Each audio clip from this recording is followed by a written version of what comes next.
So I want to start by offering you a free, no-tech life hack. And all it requires of you is this, that you change your posture for 2 minutes.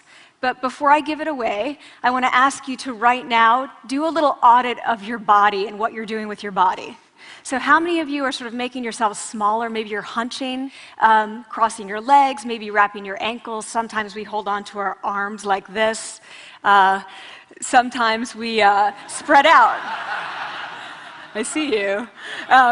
So I want you to pay attention to what you're doing right now. We're going to come back to that in a few minutes, and I'm hoping that if you sort of learn to tweak this a little bit, it could significantly change the way your life unfolds. So we're really fascinated with body language, and we're particularly interested in other people's body language. You know, we're interested in, like, you know, an awkward interaction, or a smile, or a contemptuous glance, or maybe a very awkward wink, or maybe even something like a handshake. Here they are arriving at number 10, and look at this lucky policeman gets to shake hands with the President of the United States. Oh, and here comes the Prime Minister of it. No.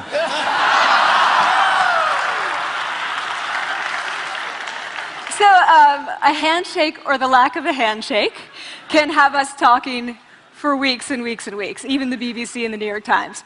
So obviously, when we think about nonverbal behavior or body language, but we call it nonverbals as social scientists, it's language. So we think about communication. When we think about communication, we think about interactions. So what is your body language communicating to me? What's mine communicating to you? And there's a lot of reason to believe that this is a valid way to look at this. So social scientists have spent a lot of time looking at the effects of our body language or other people's body language on judgments. And we make sweeping judgments and inferences from body language.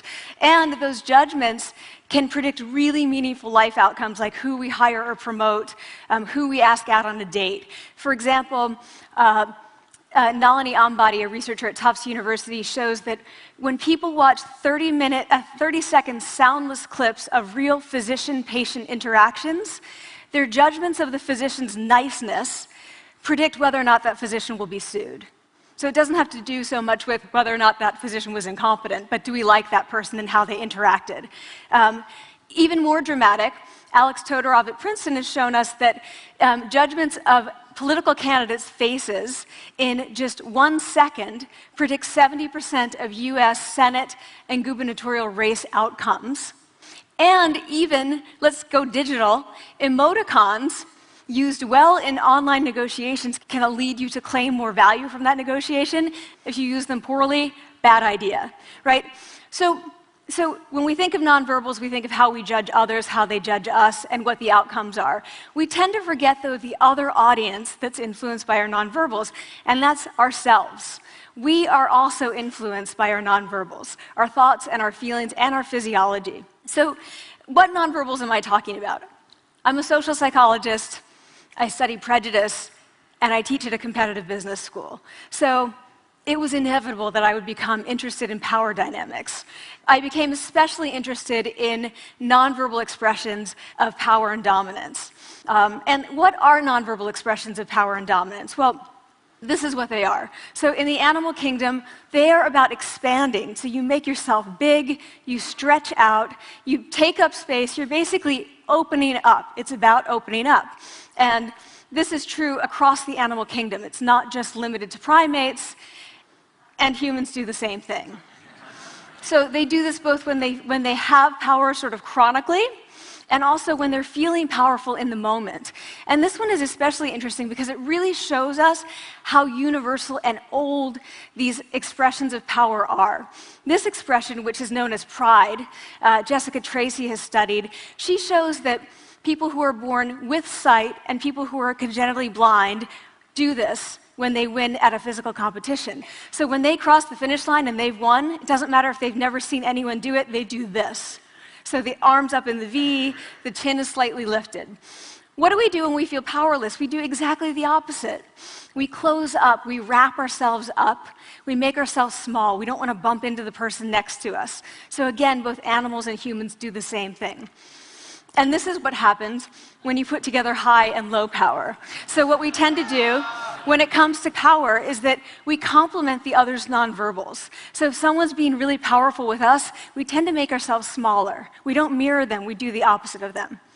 So I'm watching this behavior in the classroom, and what do I notice? I notice that MBA students really exhibit the full range of power nonverbals. So you have people who are like caricatures of alphas, like really coming into the room. They get right into the middle of the room before class even starts, like they really want to occupy space. When they sit down, they're sort of spread out. They raise their hands like this. You have other people who are virtually collapsing when they come in. As soon as they come in, you see it. You see it on their faces and their bodies, and they sit in their chair and they make themselves tiny, and they go like this when they raise their hand. I noticed a couple things about this. One, you're not going to be surprised, it seems to be related to gender. So women are much more likely to do this kind of thing than men. Women feel chronically less powerful than men, so this is not surprising. But the other thing I noticed is that it also seemed to be related to the extent to which the students were participating and how well they were participating. And this is really important in the MBA classroom because participation counts for half the grade. So business schools have been struggling with this gender grade gap. You get these equally qualified women and men coming in, and then you get these differences in grades, and it seems to be partly attributable to participation. So I started to wonder, okay, so you have these people coming in like this, and they're participating. Is it possible that we could get people to fake it, and would it lead them to participate more? So my main collaborator, Dana Carney, who's at Berkeley, and I really wanted to know, can you fake it till you make it? Like, can you do this just for a little while and actually experience a behavioral outcome that makes you seem more powerful? So we know that our nonverbals govern how other people think and feel about us. There's a lot of evidence, but our question really was, do our nonverbals govern how we think and feel about ourselves? There's some evidence that they do. So, for example, when we smile when we feel happy, but also when we're forced to smile by holding a pen in our teeth like this, it makes us feel happy. So it goes both ways. When it comes to power, it also goes both ways. So when you feel powerful, you're more likely to do this, but it's also possible that when you pretend to be powerful, you are more likely to actually feel powerful. So the second question really was, so we know that our minds change our bodies. Is it also true that our bodies change our minds? And when I say minds, in the case of the powerful, what am I talking about? So I'm talking about thoughts and feelings and the sort of physiological things that make up our thoughts and feelings. And in my case, that's hormones. I look at hormones. So what do the minds of the powerful versus the powerless look like? So powerful people tend to be, not surprisingly, more assertive and more confident, more optimistic. They actually feel that they're going to win even at games of chance. They also tend to be able to think more abstractly. So there are a lot of differences. They take more risks. There are a lot of differences between powerful and powerless people. Physiologically, there also are differences on two key hormones, testosterone, which is the dominance hormone, and cortisol, which is the stress hormone. So what we find is that high-power alpha males in primate hierarchies have high testosterone and low cortisol, and powerful and effective leaders also have high testosterone and low cortisol. So what does that mean? When you think about power, people tended to think only about testosterone because that was about dominance. But really, power is also about how you react to stress. So do you want the high-power leader that's dominant, high on testosterone, but really stress reactive? Probably not, right? You want the person who's powerful and assertive and dominant, but not very stress reactive, the person who's laid back. So we know that in primate hierarchies, if an alpha needs to take over, if an individual needs to take over an alpha role sort of suddenly, within a few days, that individual's testosterone has gone up significantly and his cortisol has dropped significantly. So we have this evidence, both that the body can shape the mind, at least at the facial level, and also that role changes can shape the mind. So what happens, okay, you take a role change, what happens if you do that at a really minimal level, like this tiny manipulation, this tiny intervention? For 2 minutes you say, I want you to stand like this, and it's going to make you feel more powerful. So this is what we did. We decided to bring people into the lab and run a little experiment. And these people adopted for 2 minutes either high power poses or low power poses. And I'm just going to show you 5 of the poses, although they took on only 2. So here's one, a couple more. This one has been dubbed the Wonder Woman by the media. Here are a couple more. So you can be standing or you can be sitting. And here are the low power poses. So you're folding up, you're making yourself small. This one is very low power. When you're touching your neck, you're really kind of protecting yourself. So this is what happens. They come in, they spit into a vial. We, for 2 minutes, say, you need to do this or this. They don't look at pictures of the poses. We don't want to prime them with the concept of power. We want them to be feeling power, right? So 2 minutes they do this. We then ask them, how powerful do you feel on a series of items? And then we give them an opportunity to gamble. And then we take another saliva sample. That's it. That's the whole experiment. So this is what we find. Risk tolerance, which is the gambling. What we find is that when you're in the high power pose condition, 86% of you will gamble. When you're in the low power pose condition, only 60%. And that's a pretty whopping significant difference. Here's what we find on testosterone. From their baseline when they come in, high power people experience about a 20% increase, and low power people experience about a 10% decrease. So again, 2 minutes and you get these changes. Here's what you get on cortisol. High power people experience about a 25% decrease, and the low power people experience about a 15% increase.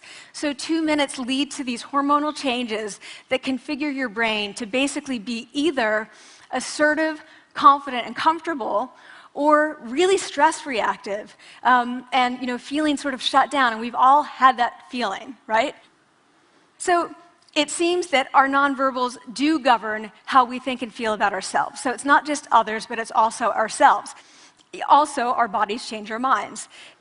But the next question, of course, is, can power posing for a few minutes really change your life in meaningful ways? So this is in the lab, it's this little task, it's just a couple of minutes. Where can you actually apply this, which we cared about, of course. And so we think it's really what matters, where you want to use this is evaluative situations, like social threat situations. Where are you being evaluated? Either by your friends, like for teenagers, it's at the lunchroom table. It could be, for some people, it's speaking at a school board meeting. It might be giving a pitch, or giving a talk like this, or doing a job interview. We decided that the one that most people could relate to, because most people had been through, was the job interview. So we published these findings, and the media are all over it, and they say, okay, so this is what you do when you go in for the job interview, right? So we were, of course, horrified and said, oh my God, no, that's not what we meant at all, for numerous reasons. No, don't do that. Again, this is not about you talking to other people, it's you talking to yourself. What do you do before you go into a job interview? You do this. Right? You're sitting down, you're looking at your iPhone or your Android, not trying to leave anyone out. You're looking at your notes, you're hunching up, making yourself small, when really what you should be doing maybe is this, like in the bathroom, right? Do that, find 2 minutes. So that's what we want to test, okay? So we bring people into a lab, and they do either high or low power poses again. They go through a very stressful job interview. It's 5 minutes long. They are being recorded, they're being judged also, and the judges are trained to give no nonverbal feedback. So they look like this. Like, imagine this is the person interviewing you. So for 5 minutes, nothing. And this is worse than being heckled. People hate this. It's what Marianne LaFrance calls standing in social quicksand. So this really spikes your cortisol. So this is the job interview we put them through, because we really wanted to see what happened. We then have these coders look at these tapes, 4 of them. They're blind to the hypothesis, they're blind to the conditions. They have no idea who's been posing in what pose. And they end up looking at these sets of tapes, and they say, oh, we want to hire these people, all the high power posers. We don't want to hire these people. We also evaluate these people much more positively overall. But what's driving it? It's not about the content of the speech. It's about the presence that they're bringing to the speech. We also, because we rate them on all these variables related to sort of competence, like how well structured is the speech? How good is it? What are their qualifications? No effect on those things. This is what's affected, these kinds of things. People are bringing their true selves, basically. They're bringing themselves. They bring their ideas, but as themselves, with no residue over them. So this is what's driving the effect or mediating the effect. So when I tell people about this, that our bodies change our minds and our minds can change our behavior and our behavior can change our outcomes, they say to me, it feels fake, right? So I said, fake it till you make it. Like, it's not me. Like, I don't want to get there and then still feel like a fraud. I don't want to feel like an imposter. I don't want to get there only to feel like I'm not supposed to be here. And that really resonated with me because I want to tell you a little story about being an imposter and feeling like I'm not supposed to be here. When I was 19, I was in a really bad car accident. I was thrown out of a car, rolled several times. I was thrown from the car, and I woke up in a head injury rehab ward. And I had been withdrawn from college, and I learned that my IQ had dropped by 2 standard deviations, which was very traumatic. I knew my IQ because I had identified with being smart, and I had been called gifted as a child. So I'm taken out of college. I keep trying to go back. They say, you're not going to finish college. Like, just, there are other things for you to do, but that's not going to work out for you. So I really struggled with this. And I have to say, having your identity taken from you, your core identity, and for me it was being smart, having that taken from you, there's nothing that leaves you feeling more powerless than that. So I felt entirely powerless. I worked and worked and worked, and I got lucky and worked and got lucky and worked. Eventually, I graduated from college. It took me 4 years longer than my peers. And I convinced someone, my angel advisor, Susan Fisk, to take me on. And so I ended up at Princeton, and I was like, I am not supposed to be here. I am an imposter. And the night before my first year talk, and the first year talk at Princeton is a 20-minute talk to 20 people. That's it. I was so afraid of being found out the next day that I called her and said, I'm quitting. She was like, you are not quitting, because I took a gamble on you and you're staying. You're going to stay, and this is what you're going to do. You're going to fake it. You're going to do every talk that you ever get asked to do. You're just going to do it and do it and do it, even if you're terrified and just paralyzed and having an out-of-body experience, until you have this moment where you say, oh my gosh, I'm doing it. Like, I have become this. I am actually doing this. So that's what I did. 5 years in grad school. A few years, I'm at Northwestern. I moved to Harvard. I'm at Harvard. I'm not really thinking about it anymore, but for a long time I had been thinking, not supposed to be here, not supposed to be here. So at the end of my first year at Harvard, a student who had not talked in class the entire semester, who I had said, look, you've got to participate or else you're going to fail, came into my office. I really didn't know her at all. And she came in totally defeated, and she said, I'm not supposed to be here.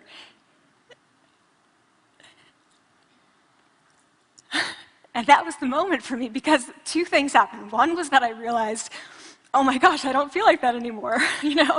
I don't feel that anymore, but she does, and I get that feeling. And the second was, she is supposed to be here. Like, she can fake it, she can become it. So I was like, yes, you are. You are supposed to be here, and tomorrow you're going to fake it, you're going to make yourself powerful, and, you're going to...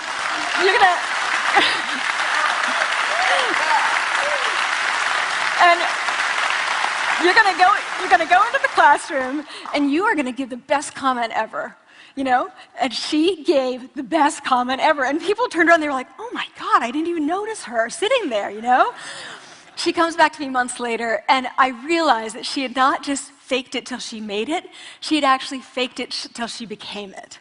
So she had changed. And so I want to say to you, don't fake it till you make it. Fake it till you become it.